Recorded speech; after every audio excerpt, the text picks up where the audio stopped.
Hi, I'm Dave. And I'm Andrew, and we are the IB English guys. Today we are going to go over an outstanding Paper 2 response. For all of you working on Paper 2, this one's for you. That's right. So just to give a brief preview of what we're going to do, we're going to first talk about the fabulous 4, the essential skills for the Paper 2. Then we're going to read the question and look at a student's planning and thesis statement and outline. And finally, we're going to light up the paper and talk about why we really think this is a strong response. It's a good one, folks. I think you're going to enjoy it. Okay, let's review the Fab 4 from our last video, Mr. Giles. Of course, these are 4 strategies, techniques you can implement to lead you to success. The first thing we have to do, Mr. Giles, is make sure you're answering the question. Of course, on Paper 2, you're given 4 questions. You choose one and stay focused and stay on that question throughout your response. That's right. Second part of the Fab 4 is showing an understanding of the text that we have studied, showing details and connecting it themes and ideas. Yeah, of course, the third step of the Fab 4, thank you, Ms. Caroline Hazel, for this fantastic strategy. The third thing, of course, is to make sure you understand authorial craft. Just like every other assessment component, you're looking at ideas in conjunction with authorial craft. Yeah, lastly, this is a comparative essay, so we need to point out the similarities and differences, and we need to compare and contrast. Yeah, Mr. Giles, the question we looked at in our last video reads as follows. Authors use the portrayal of characters who are somewhat trapped as a means to criticize society. Discuss the extent to which you think this is true. Mr. Giles, in our last video, we talked about some keywords. Let's review quickly for our viewers today. Well, Mr. Cohen, the first thing I notice is portrayal of character and how they are trapped. We're thinking about, again, this idea of being confined or limited in some way, and we are connecting to characters. Yeah, also we want to think about time and space in which the works were created, because we see this mechanism, or this phrase rather, of criticize society. So we want to think about how those particular authors were responding to something and being critical of society. Yeah, so much of literature does that, right? So that's a good one. What's the last element, Giles? Yeah, how much this is true. Discuss the extent how much this is true. So we need to really think about, well, how is it more true in one text than the other, and how can we really evaluate that? Now, the 2 texts that our student will be working with today one is Death and the Maiden. Of course, this is a play that comes from Chile, written by Ariel Dorfman, and it looks at oppression in the post-Pinochet regime. Yeah, the second text is called Sizwe Bonzi is Dead. This is a text written in 1972 during apartheid South Africa. It's a powerful play that, again, criticizes apartheid in South Africa. Giles, let's just get right to it, and let's show the thesis that our student crafted, and let's talk about what we like about it. Okay, let me read it aloud. While the type of entrapment and social conditions are vastly different, these playwrights both use political, economic, and social forms of entrapment to harshly criticize the oppressive regimes that devalue, restrict, and even damage the individual. Yeah, right away, Mr. Giles, I can't help but notice the word entrapment. Of course, you want to take the dominant key word of the guiding question and make sure that that is in the thesis. We also see that is the same with the word criticize. So the student has been very insightful, very perceptive, identified the 2 keywords which they believe are essential, and embedded them into the thesis. Yeah, and they're writing a comparative thesis. And again, this is this idea of while they are different, they are really uniquely similar. So we're really probably leaning on the similarities than we are with the differences. But notice that we look at both similarities and differences in the thesis statement. Yeah, that very smart. Comparative language is essential to have in the thesis as well. Let's look at the rudimentary outline, Mr. Giles, and it looks like this student is incredibly ambitious. They're going for 8 paragraphs. Tell me why you think that's achievable. Well, the first thing I noticed is they're using the alternating structure. They're going to talk about the first text followed by the second text. So that's the A-B-A-B. We call that the alternating structure for a comparative essay. We see first we're talking about political entrapment in both texts, and then we're going to talk about slightly different types of entrapment, economic or societal, and maybe pointing out some differences there. And then finally getting into internal entrapment. I really like that, how we can be trapped in our own mind. So they've got, it looks like 3 different comparative points they want to look at, and they're going to look at that through 2 texts. So that really translates to 6 body paragraphs. It is ambitious, but keep in mind they have an hour and 45 minutes. They know these texts deeply, intimately. They are experts. They can pull this off, and they did. Yeah, they did. So now let's look briefly at our highlighting protocol, because we're going to light up this paper, and we want to think about these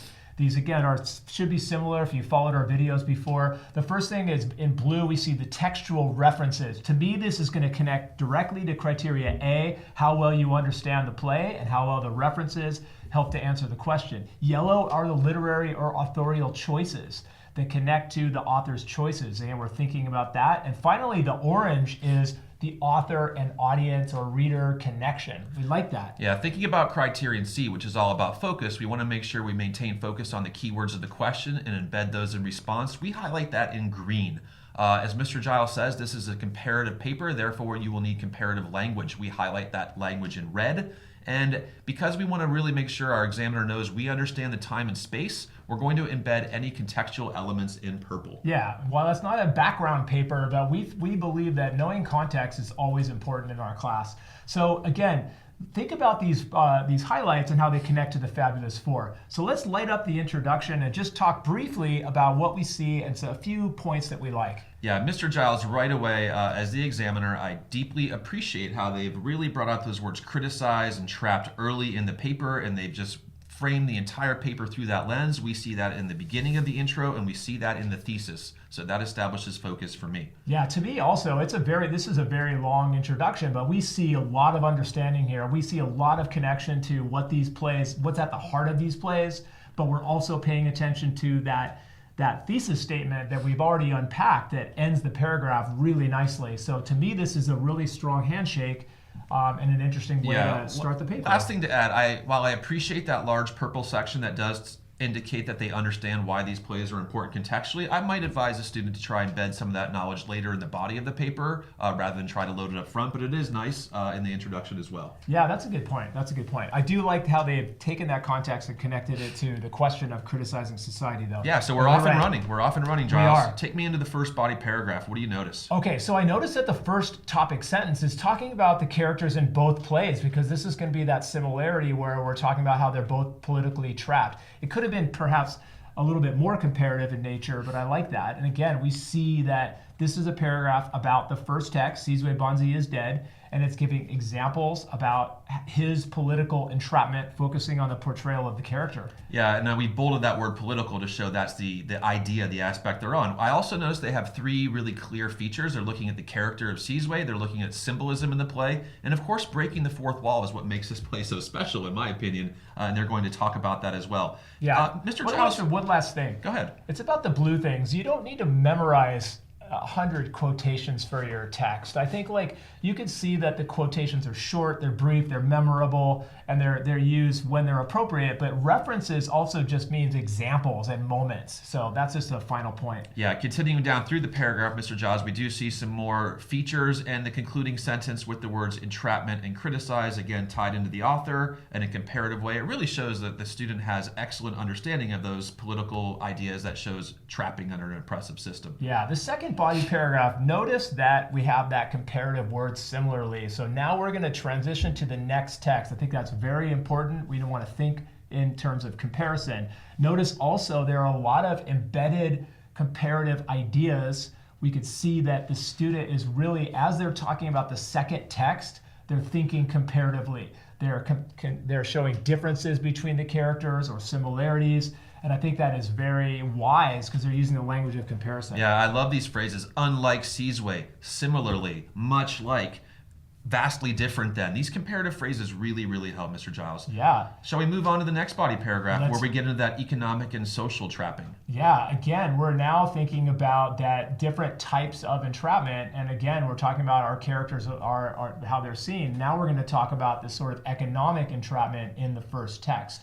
And again, slightly shorter paragraph, but I think a strong one with good references and again, command of the question. Yeah, I think the reason we light these papers up, Mr. Giles, is so we can see areas that are deficient. And it must be noted that it looks like the yellow has tailed off a bit here. So it makes me wonder if from this particular moment in the play during Styles' monologue, within that monologue, if there were any other features that Fugard used that could have really supported this idea. That's a question I would ask the student if I had a chance to have that conversation. Yeah, definitely. So then we have our third, this is our third body paragraph. It's another one, Giles. Get into it. Another body paragraph. I think it's our fourth, where we're looking at this sort of societal entrapment in the second play. Notice again, we see a comparative statement to start our topic sentence off. Again, I really like that. And again, in this case, I see more references to dramatic elements like lighting and sound and symbolism and setting. So that's really nice. Yeah, and those particular literary features, Mr. Giles, those dramatic features, that's because these are 2 plays. So folks, if you're working on plays, make sure you have dramatic features. If it's a novel, literary features. If it's an anthology of poetry, you want poetic features, right? Yeah, that's right. So now we have our last 2 pairs of body paragraphs, and I really just want to point out that I like this idea of being trapped within themselves. And I think this is a way to interpret the question really intelligently and connecting to that psychological entrapment that we see. So again, this is where we're going, and we can see again lots of references to author choices. That internal struggle, that internal conflict of the characters. This is a really literary paragraph, and I really like this. You even got the references. Again, you haven't committed 100 references to memory, but some of those dominant things that you remember, those phrases, you want to try and get those in your paper. Yeah, there's just incredible command of both texts. How do they look at that psychological entrapment in Death and the Maiden, Mr. Giles? Yeah, they're looking at the symbolism. Thinking about the use of Schubert as a musical motif that's in the text, and again, connecting to her state of mind.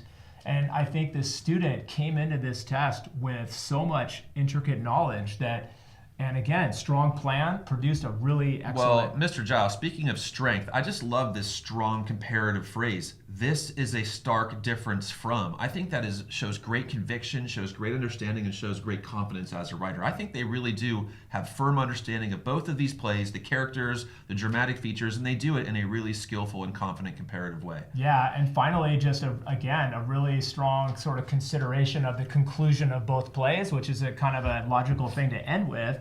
And again, just continuing to emphasize and repeat the word trapped. It might seem like a little bit much, but I think the student wanted to make sure that was the focus of this paper. Yeah, in the end, folks, we really hope that going over a sample paper does show you a bit more about what you can do and how you can be successful in the paper 1. Mr. Giles, let's just remind students of the Fab 4 one more time before we go, because we believe that is how to get on the way to success. Yeah, first, answer the question. Second, make sure you have intimate knowledge of theme and details of the works you're writing about. Third, author choices. Talk about techniques and features of that text. And number 4, make sure you have a bank of comparative language and sentence stems that you can implement in your writing, because this is a comparative paper. Last thing I want to mention, this is a long response. It's detailed. Don't be intimidated by that. You're not expected necessarily to have this much volume, but take the strategies that the student used and apply that for yourself. So don't have some word count and stress out about how long this is. It's a substantial response, but you too will write a good response if you concentrate on the Fab 4. Folks, we hope this video provides value. Keep coming back to the channel. We'll have more paper 2, paper 1, IO, HLE, you name it, we'll have it videos coming soon. Thanks for joining and take care. Thanks, Bye. guys.